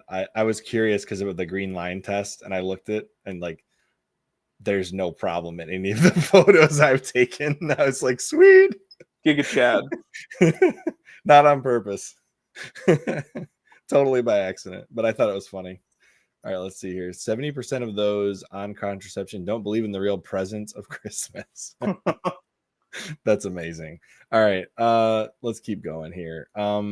Yeah, I mean, I think this is kind of basically what I'm saying. Like, it doesn't look good when people get work done on their face and their bodies and stuff. I just I wish people just wouldn't, like, just turn off the entire plastic surgery industry and end it. Yeah, no, it should be, except for people that have, like, you know, burn wounds and they need to get like they need to get grafted on skin. Like, that's fine, but let's stop all the elective plastic surgery. There's not enough money in that. That's the issue right there. Like, come on. Yeah, I know I'm a businessman, but like, that's what it is. I saw Phil at the Hamster Ham District. Lovely. The Hamster Ham District. He's making fun of the red light district. All right, Nick. So we kind of got into Napoleon. We kind of didn't. How do you feel about your hero Napoleon actually imprisoning multiple popes? It happens sometimes, you know. That's all I'll say. It happens sometimes. I mean, he brought the church back and gave them legal recognition. Okay. It's way better than what Robespierre did. It's yeah, that's fair. I mean, like it's way better. And Robespierre, I'm gonna keep dodging and talking about Robespierre. Robespierre. So Joseph Napoleon's in one of my favorite books of all time, FYI. And I actually kind of respect how they portray Napoleon in this book. Which book by which author? Count of Monte Cristo, fam. Oh, okay. Love that book. So like Robespierre, Joseph Fouché, who ended up becoming Napoleon's like secret police guy, his Gestapo basically. He was a super atheist, and in the town of Lyon, he was smashing churches and statues and crucifixes. Yeah, see, exactly. I cracked a few eggs. He was doing that, and he was there. Death is an eternal sleep, saying stuff like that, persecuting Catholics. And Robespierre was like, "No, don't do this. There is a God. It's the supreme being. What's wrong with you?" He imprisoned some popes. That's not really my big bugaboo with him. I sort of no one's perfect. All the stuff he did reforming France, because it wasn't good. The French Revolution was leading to pure chaos and anarchy in France, and France, as a Catholic Christian country, we'll say Christian, I guess, really hasn't recovered. The only way they could have recovered was with another monarchy. Yeah, which is what Napoleon was trying to do. Napoleon was trying to do. So no, the monarchists hated him, and the ones in Brittany, they wanted to kill him all the time. There were multiple assassination attempts. So I mean, in pre-French Revolution, you got to understand how bad it was for everyone. So the Third Estate, the amount of taxes that they were paying for everything, while the First and Second Estate were exempt from everything. And then they were sending money to us over in the United States so we could win our revolution. Yeah, they did that. They were just playing chaos, donations across the world, messing with the British Empire. Yeah. Which they're like, here, fund this, fund that. Let's just take down the British Empire. Yeah. And like the people were getting pissed because they couldn't afford a loaf of bread. Meanwhile, money's going to the Americas to fight a war they don't care about. Yeah. That sounds like what's going on here with Ukraine and I mean, even with that, there's when Trump got elected, what's his Peter Thiel. He said Peter specific. Thiel. Pronounce Thank it you, right, sir. thank you. That guy is not good. So it's when Trump got elected, Thiel said that there was one interview, I have it saved. He said they're taking down the ancien regime, and he's saying in the United States the ancien regime is the political establishment, the liberal political establishment.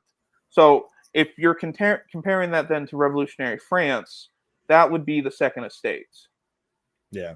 He's forgetting though what the first estate would be then, since the first estate in France would be the church.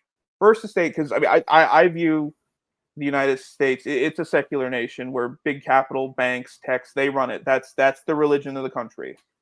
He's forgetting. Yeah. He's his hubris. He's forgetting what also happened to the first estate in France. What happened to the first estate in France, Chris? Burned it down. Yeah. So it's we're lucky there's any French Catholic stuff still there. What's going to happen with I'm not going to BlackRock. What's going to happen? I like Blackstone grills. Don't mess with them, guys. Okay. BlackRock not so good. Blackstone pretty awesome. Let's make some pancakes, guys, right outside on the griddle. But the hubris of this guy, the whole Antichrist AI, what's happening, and then comparing him to the political establishment, the ancien regime.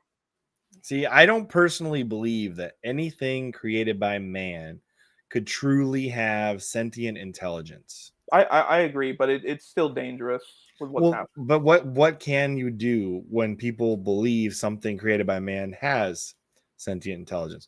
What could the evil one do with that? What could he do? He could pretend to be that, right? Yeah. It could be happening. I don't know. Could easily happen. Could easily happen with that. And fool plenty of people with some kind of great deception. Yeah. We need a Butlerian jihad. Have you read Dune? So I've gone to Messiah. I started reading Children, and I was like, I can't handle this. I couldn't handle. Okay, but the first one, you read the first one? Yeah. I've read Dune and Dune Messiah. I did read Children of Dune, regretfully so. Yeah. I couldn't actually not that regretfully. I enjoyed most of it. The end where he becomes the worm was kind of really strange, but yeah, I need to try again and get to God Emperor. But no, I mean Butlerian jihad time. I mean, it gets into the really strange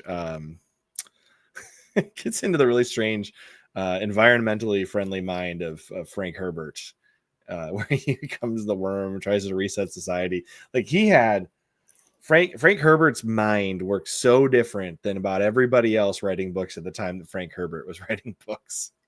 It comes through in his later novels. And then he kind of goes off the deep end before he dies with his last book, which is like, I think, Chapter House Dune. Mm-hmm.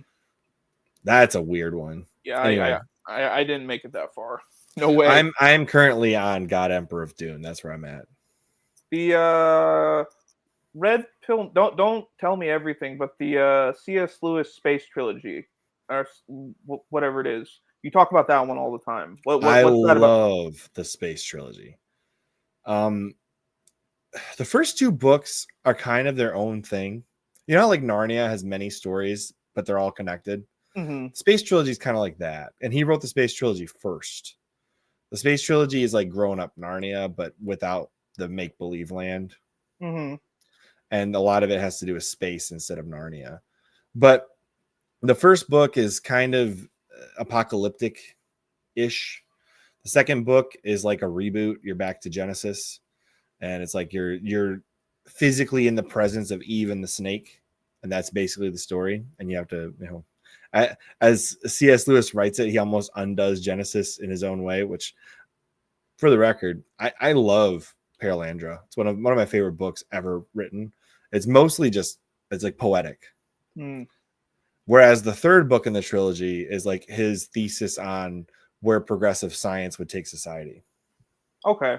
Yeah, because I've seen the memes where it's like scientists are talking to a demon. You got to get through the third book, or the first book.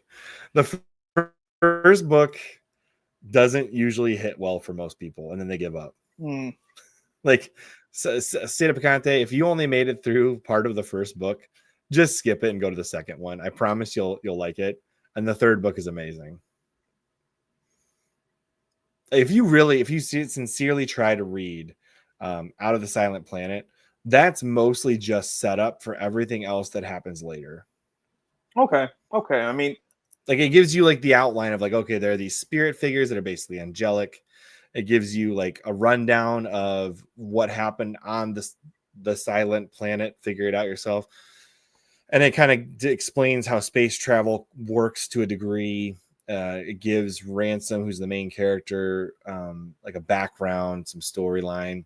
But the first book really doesn't give you much in the way of an actual story. And almost none of the characters you meet in the first book even matter in books 2 and 3. Really? There's like 2, maybe 3 characters that make reoccurrences later. Okay. That actually matter. There's a couple that make reoccurrences later that they're throwaway. I could care less if they come back or not. The second book, a lot more detrimental to the full story. And then the third book really brings it home. I cannot say enough good things about how the third book finishes the trilogy. If you're interested in reviews of those books, I'm pretty sure before we went on hiatus with my Printed and Pressed podcast, we actually got through all 3 of those books. I'm pretty sure we did.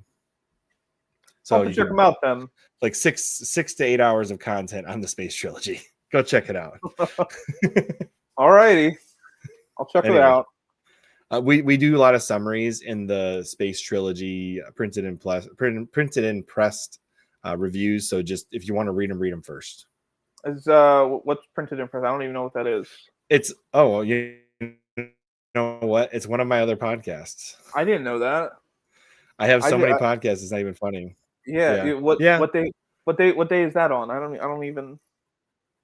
We're on hiatus. That's why I'm saying that one. That one has not resumed. I started this podcast during the hiatus of Printed and Pressed. Got it. Okay.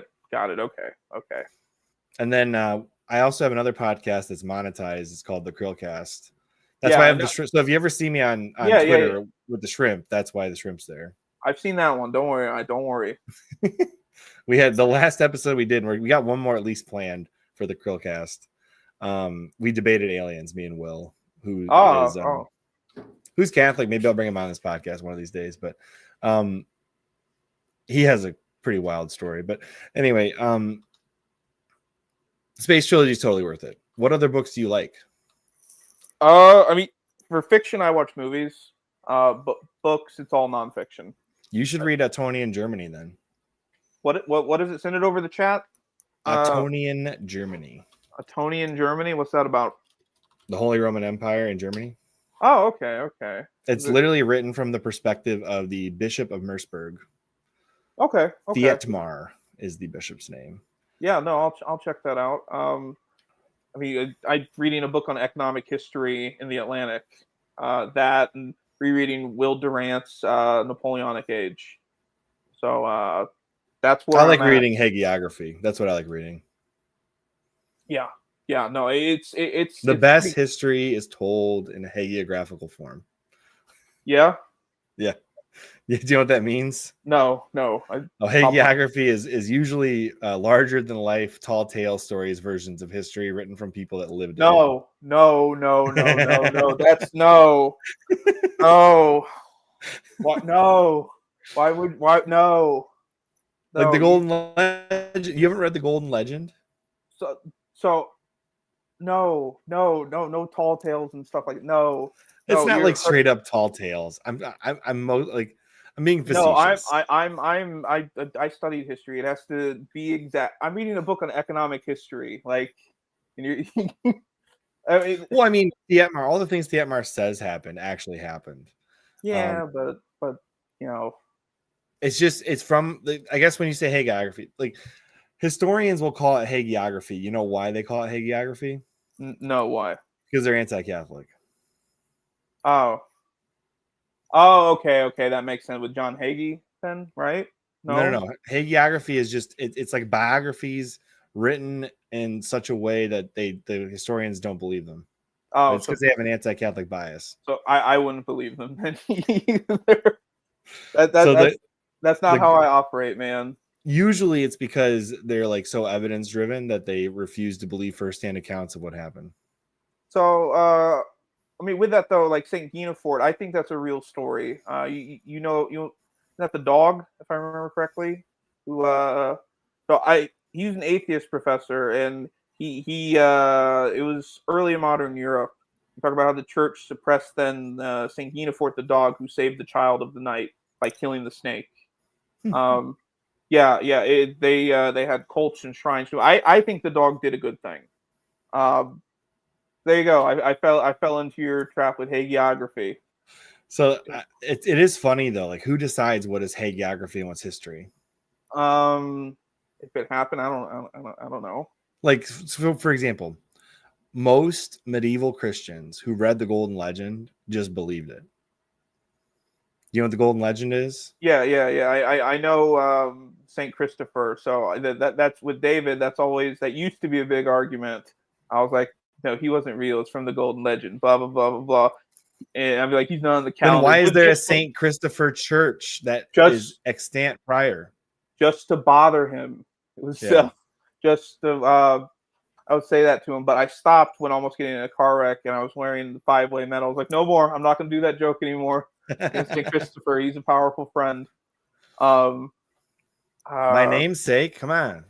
No, what is Saint Nicholas in there then? Because that's my name. In the Golden Legend, I'm pretty sure he's in there. I mean, come on. Why wouldn't he be? I've never read it. I can't tell you. So Saint Nicholas, if he is in fact in the Golden Legend, it probably describes the slap of Arius and how he got put in prison over it, and how Mary and Jesus came and clothed him in his cell. And when the guards saw him clothed in his priestly robes, they're like, nope, let him out. This is beyond our this is beyond our purview. We don't need to get involved in divine things. Something clothed him that was angelic and divine. We need to let him out.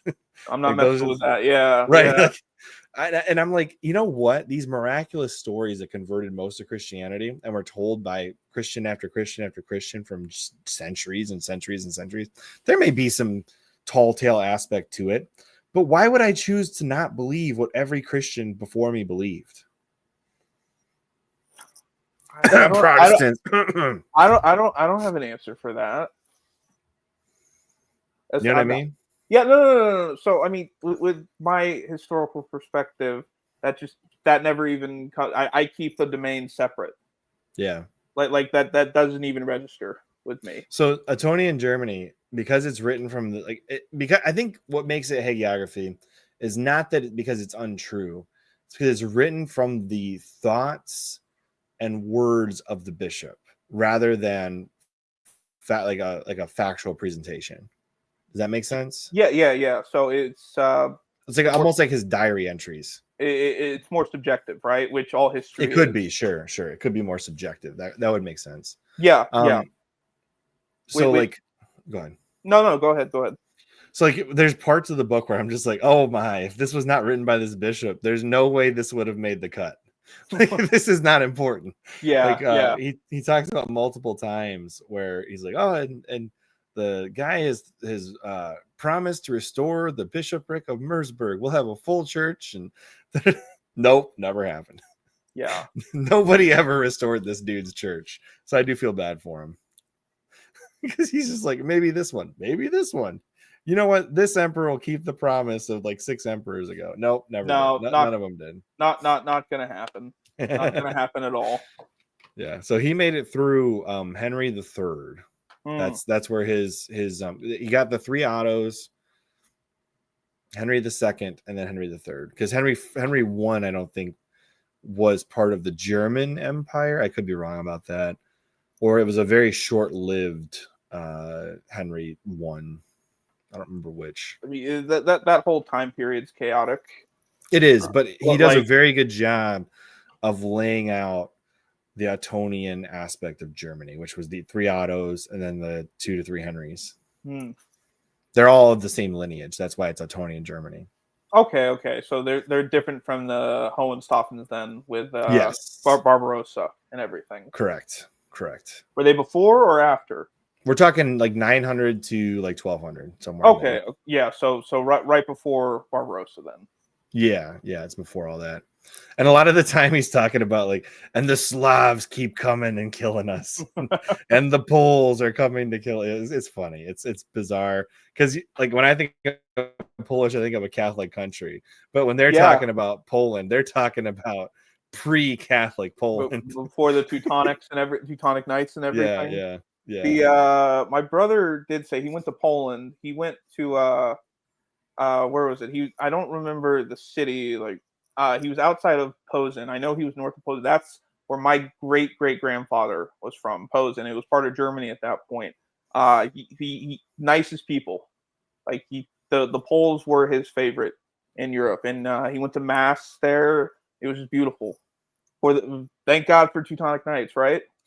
Yeah, no doubt. The other funny thing that the Bishop of Merseburg actually documents is the fact that the not sacrament, the ritual of the women burning when the leader of their tribe dies, like the wife of the queen or the wife of the queen. Yeah, we're talking about Amazonian tribe. No, the wife of the king of the tribe or the leader of the tribe, when he would die, instead of continuing to live her life, she'd throw herself on the pyre with his body. That's burn pretty alive. That's pretty interesting. With you compare that then to the Hindus where they do that. Yeah, some of the priests were like, "How do we stop this? Like, what the heck?" Yeah. I mean, I know when the British were taking over India, they're like, if you do that in your culture, we'll show you our culture. They had a gallows set up. Yeah. Some of the women did it willingly. That was the thing that surprised him the most. He's like, imagine the fortitude to throw yourself on fire with your spouse. Like, yeah, that's no way. That's another reason you should watch the Northman, just because Eggers is pretty autistic with how he makes his movies. Like he'll make sure there's period accurate nails and stuff. I've watched the Northman with his commentary on, and he'll intricately go about like what this coat is made out of, just to have it be as accurate as possible. So it's a very good look at pre-Christian Europe. And there's even there are Irish slaves there who are Catholic. But like going back to you with hagiography, he mentions if you go out, you'll be food for the foxes and selkies. And I was like, what's a selkie? I got to find that out. It was like a seal that turned into a person and eat you, stuff like that. Yeah. It's pretty cool. Just seeing that he doesn't hold back. I'm about to look this up. You know, I think the biggest crime in Europe, though, was Pope Adrian IV giving Ireland to Britain. Yeah, that's the worst thing a pope ever did. Yeah, or the Treaty of Tordesillas was a little crazy, just giving everything to Spain and Portugal. Yeah, that was pretty bad too. But Ireland has suffered for almost like 1,000 years at this point under the British yoke. Yeah. Free Ireland. Yeah. Well, that up the rock. Remove the Northerners. Just bring them back. That's actually a with the Troubles. There's another movie, In the Name of the Father, with Daniel Day-Lewis and really. Yeah. It's he's suspected of a bombing in London in a pub because he's a troublemaker in Northern Ireland. Is that the one that's got Liam Neeson in it too? No. It has okay. Because there is something similar to that's got a Liam Neeson movie. Are you thinking of Rob Roy? Maybe. Yeah. That's they're fighting with swords. This one's set like the 70s. No, I'm not. I'm thinking of a different movie. Hold on. I'm gonna. You keep talking. I'm gonna look this up because I know it exists. He gets arrested and for suspecting of an IRA bombing. He goes to prison and they arrest his family and everything with it. And it really shows a good relationship between a father and son. And while they're in prison, Daniel Day-Lewis doesn't care about Catholicism, and his dad keeps praying. He has his rosary, and it's continued faith against the British and in God, in the church. It's and the movie ends on a positive note. spoiler alert. This movie actually should have won. I think it was the '94 Best Picture, but they gave it to Schindler's List. Yeah. The Irish Troubles, a little No, more. I'm thinking of the movie Michael Collins. I don't even. Liam It's Neeson? post. Yeah, it's post. Easter Rising, IRA against the British Army type stuff. I'll have to check it out then. Speaking of Ireland, you know what the best book I've ever read that details the Easter Rising? No, what do you have Trinity. it? Yeah. Trinity by Leon Uris. It covers everything. It covers like a history of Ireland pretty decent for being a Russian Jewish novelist. Yeah, that's I don't know. So this guy, so Leon Uris, I'm surprised we're talking about this on here, but Leon Uris was his family are like Russian Jewish immigrants to the United States. You know, the best kind. Anyway, Lubavitch. no, Uris is kind of a different name than what you're thinking of, but Leon Uris is the guy's name. Anyways, he's been dead for 20, 30 years now, something like that. Anyway, that's not important. But so like he wrote books called like The Hajj. He wrote a book called Mila 19 or something. Another book called Exodus. Another book related to that. Anyways, these are all books that are like Jewish oriented or Muslim oriented, but with a pro-Jewish message in them. Okay. And they're like, is this all you can write is like pro-Jewish literature? Like they're like, you're literally a Jewish Israel propagandist. So he wrote Trinity and he wrote Redemption. And those two books are phenomenal. And they're about Ireland.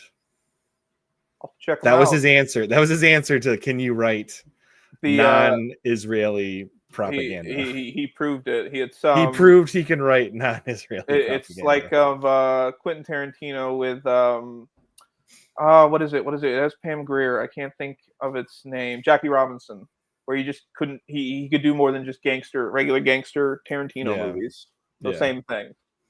The best part is like Redemption is the only book, at least in my lifetime, that I've read that actually covers what's that famous World War I mistake that the British got themselves into, where they're fighting Gibraltar. That one, not Gibraltar. Oh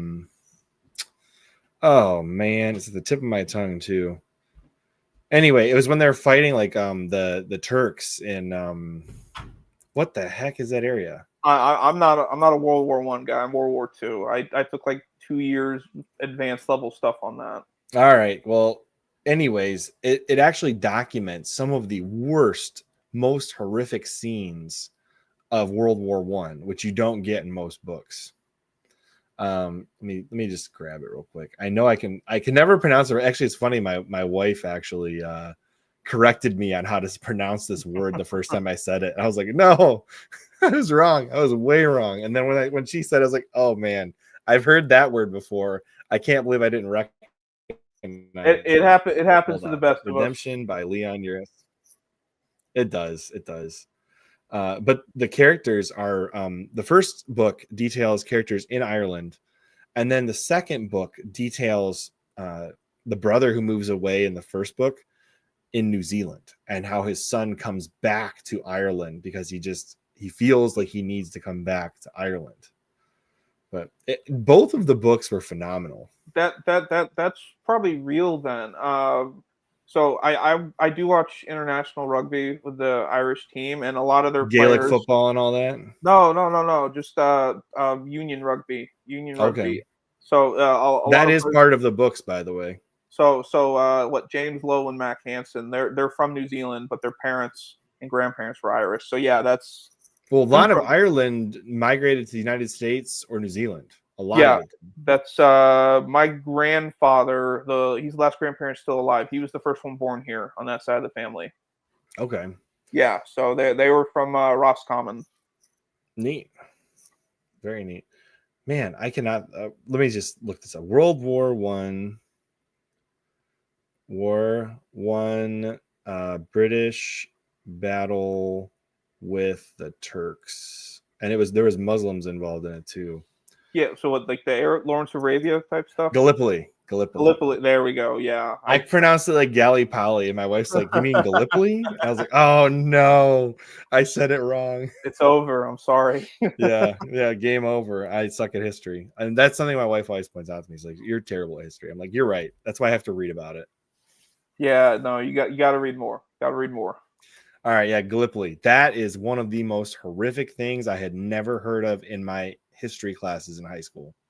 All right, Taffy wants you to discuss World War II. Oh no. Where do you want me to start, Taffy, on World War II? Answer. What's your favorite Taffy. part of World War II? What's my favorite part of World War II? D-Day. No. Yeah, D-Day's pretty cool. I think so. I took one semester entirely just focused on Operation Barbarossa. I think that's insane with what they did. So the front itself would be like where I am in Dallas, the Dallas area, up to you. And have you said where you're from? Michigan. Yeah, Michigan. The front was all the way to that. Like, do you know how insane that is? Just to try to undertake that, man. Like it's insane. And then Army Group North, Center, and South. And they messed up big time. If you're just looking at it, I ran into at the post office the other day when shipping. I had an international one, and FedEx wasn't accepting it. I think it was going to England. And he was a former World War II professor at LSU. So I immediately was like, oh, hey, this is my guy. We were talking, and with Barbarossa, just the insanity of it. So they if they started earlier, they could have done it, defeated the Soviet Union. No, actually, what we're going to talk about with World War II is what Britain and France did, how they betrayed Poland. Okay. Oh yeah, they definitely did that. So the treaty that they had with them said if any European power attacks you, I will defend you. We'll attack them. You mean pre-NATO, essentially? Yeah, pre-NATO. They with their treaty. That's why they declared war on Germany then. When Germany then went through Belgium to get to France and everything, because they declared war on them. They didn't also declare war on the Soviet Union, who also invaded Poland. Isn't that a little weird? Yeah. They should have declared war. And saying it's a global conflict, they couldn't do it. I've asked people this, and they're like, well, I don't know. They're just too big and powerful. Well, they didn't. They attacked Poland as well. So if the Allies should have been fair with everyone, they should have defended Poland from the other side, because I mean all of Eastern Europe was stuck under the Iron Curtain then, because they didn't. Look, do that. I've seen the movie Carol. Have you seen this movie? You know what I'm talking about? What movie? Carol. It's actually about John Paul II and what he went through before he left Poland to become the Pope. Okay. It's really fascinating what it was like living under Soviets in Poland. Oh, I don't even want to imagine. You should. I mean, the movie cleans it up pretty well. Like you know what's going on, but you don't see a lot of it. Good movie. It's about it's like two full, because the first DVD was about his life in Poland before he became the Pope, and the second DVD was about his papacy. Mm-hmm. And they're just both very well done. You should definitely give it a shot, especially if you like John Paul II. Some people don't. I like him. Wouldn't say he's the best Pope ever, but I really liked him, and he's a saint. So yeah. State of Bacante, be quiet. I'll stay quiet on that. That's my option. Yeah, they did that. I mean, with the Soviet Union, then it was one aspect, like, so because they had a planned economy and everything, they were ahead of us in the space race, but we landed on the moon, whatever. Which that's real, Taffy. We landed on the moon. Oh, you're a denier too. Okay. Don't deny it. I'm not a denier nor a prover. Kubrick didn't film it. That's all I'm going to say. It's real. They had the camera and it looked good. But with that, I found a article explaining what was on the TV. I think NASA actually published it. I got to find it again, but they basically, for the live viewing audience, because the signal from the moon was terrible, they enhanced it by using B-roll footage from the studio when they were practicing. No, it's real. It's all real. Well, that doesn't say that it wasn't real. That says that they enhanced what was being shown. I got you. Because it looked so bad. Yeah. I mean, I don't know. I mean, think about it. Then you think in the 70s we had better beaming technology for video than we have today? Like, come on, guys. Most definitely. Yeah, probably. Come on. They're the most powerful government ever. Like, come on. They could do it. The idea that they would overlay B footage on purpose to make it look nicer for television audiences who wouldn't know the difference anyways does not shock me. I don't know. We landed. That's all I'll say. But with that, then, why this is partially capitalism is the reason. Then we focus more on the microchip because there were consumer demands and everything, so they had to make it smaller and better and better. While the Soviets were focusing on bigger and better, or not bigger and better, but not consumer oriented in any way. Sure. So that's a partial reason. That's another reason why Taiwan won't be invaded. Like, we don't have to be worried about that in the geopolitical sphere because they won't catch up to them. Don't say never. No, in a few years, it's going to be limited microchips because they can only go so small. No, what I mean is, don't be surprised if China just says that's ours, that kind of a thing. It's not going to happen. Not going to happen. They won't do it. You don't think so, huh? No, because they'll sabotage the plant before that happens. Here's a question for you then.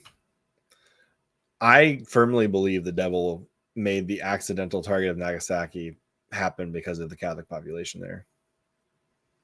I mean, because Hiroshima was the one that was going to happen no matter what. I think Nagasaki was the one that might not have happened had commands gotten through the pilot, if I remember correctly. I mean, yeah. Nagasaki had the largest Japanese Catholic population. Probably. I mean, that's what I'd say. I mean, it's destroying that. The same thing with Dresden, and then the Battle of Britain with Operation Sea Lion, destroying historic things, destroying Catholic churches. So yeah, I'd agree with that. What's your favorite dumb World War II conspiracy? Dumb World War II conspiracy? Are you aware of the Antarctica conspiracies from World War II? with New Schwabenland and all that? Yeah. Maybe a Hollow Earth theory? No. Hollow Antarctica, maybe though. Yeah. They're going to come out with their spaceships soon. They're going to have the. I heard the spaceship they had in there froze over, and they'll never get it out now. Yeah. The SS Götterdammerung. Yeah. No, there's like a whole bunch of strange expeditions that occurred to Antarctica during World War II, or right before, or right after. It was Operation High Jump. Yeah, that was one of them. There was a move to colonize Antarctica during World War II for God knows what reason. Tax the penguins, maybe. I don't know. All right, now let's move on to like some quick fire questions about the Rosary. Let's get back to where we started. Cool beans. What's your favorite mysteries of the Rosary to pray? Okay, so I'll do it my own way then. Favorite mystery for the three. Luminous doesn't count. I like yeah, take that, Jason. Finding Jesus in the temple, because it shows Mary and Joseph being attentive parents. They care about him. Jesus, like, it's God man right there. He's educating everyone, but he still is humble enough to listen to Mary and Joseph. Like, okay, let's go. Sorrowful, agony in the garden. I go through that all the time. I don't want to do this. Fall asleep praying, anything like that. And for glorious, I'd probably say the descent of the Holy Spirit. It's funny. All of my most, what's the right word for this?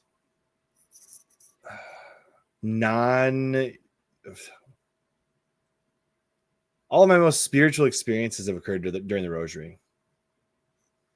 Like I do liturgy of the hours, divine office, 62 usually. I do the 62 office for all you trads out there. But for all you non-trads, liturgy of the hours, divine office, etc.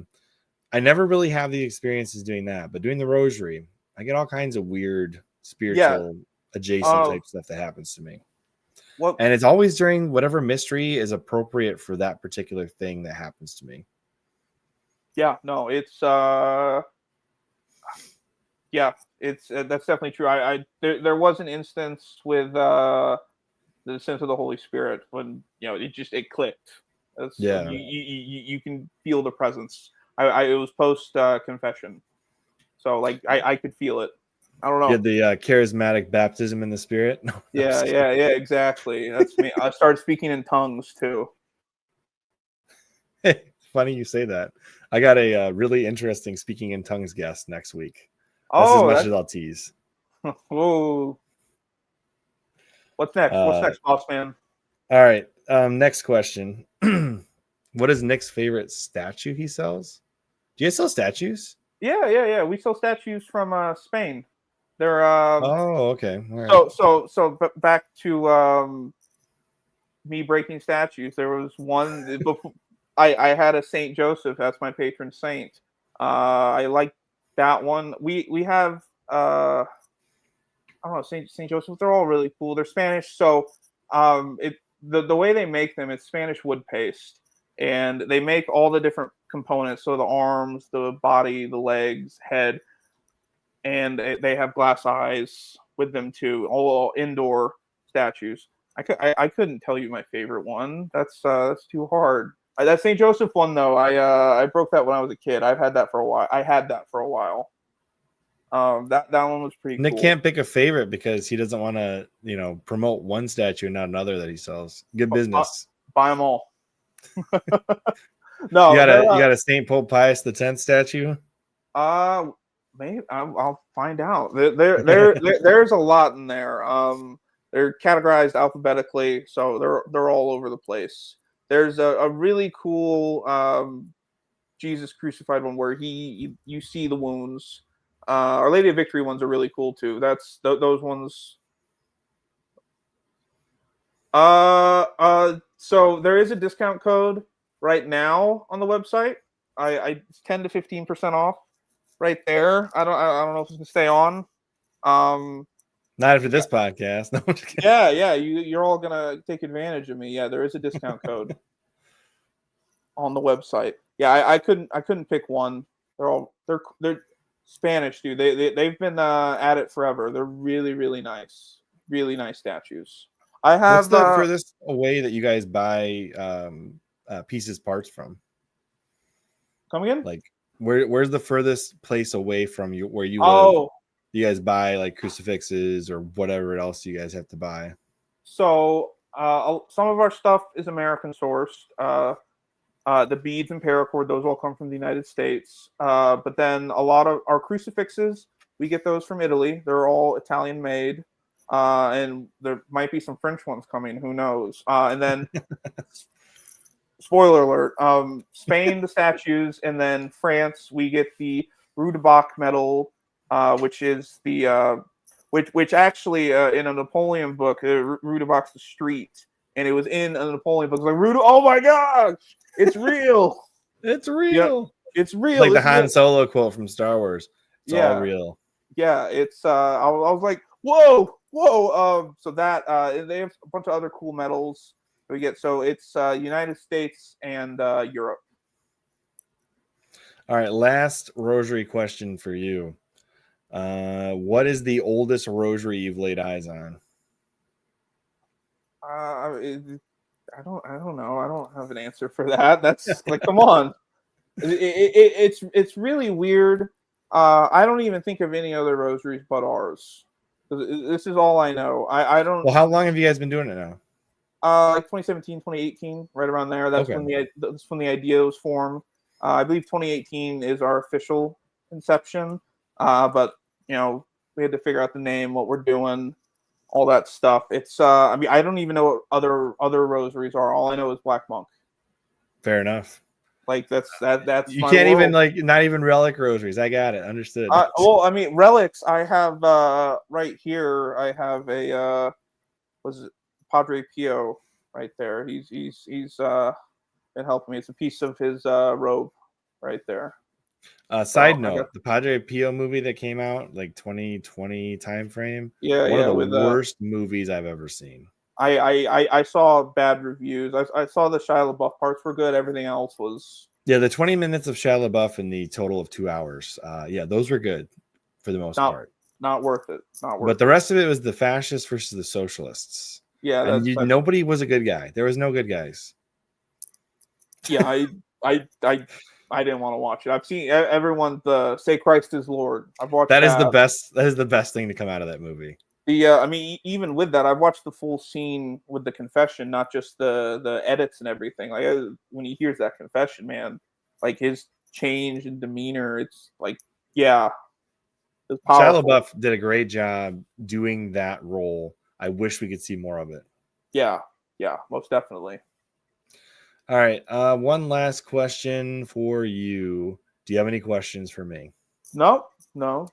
He's like, we've been talking long enough. Screw you, Chris. No. I don't have any questions. Why don't you like you're not even asking me why I don't like Napoleon, huh? No. Yeah, I why don't you like, besides the papacy arresting some popes, what's going on? I don't actually have any issues with Napoleon specifically as a historical figure. He was very important to France. I just think there's better French people we could look up to, like Joan of Arc. Yeah, I mean, she's pretty cool. That's Napoleon though, man. He was pushing them forward. I just wish instead of calling it the Napoleonic Wars, call it what it really was: World War I. Oh, so you. Well, no, World War I. What you would actually call is what we call the French Indian War, the 7-Year War. You think that was big enough to be a world war? Yeah, it was happening globally. Like they were fighting everywhere. We only know it as the French Indian War, but the French and English were fighting everywhere. Oh yeah, the English aspect. I guess I wasn't thinking about that. That's a good point. Yeah, and that really was encapsulated by the uprising in all the British colonies across the world.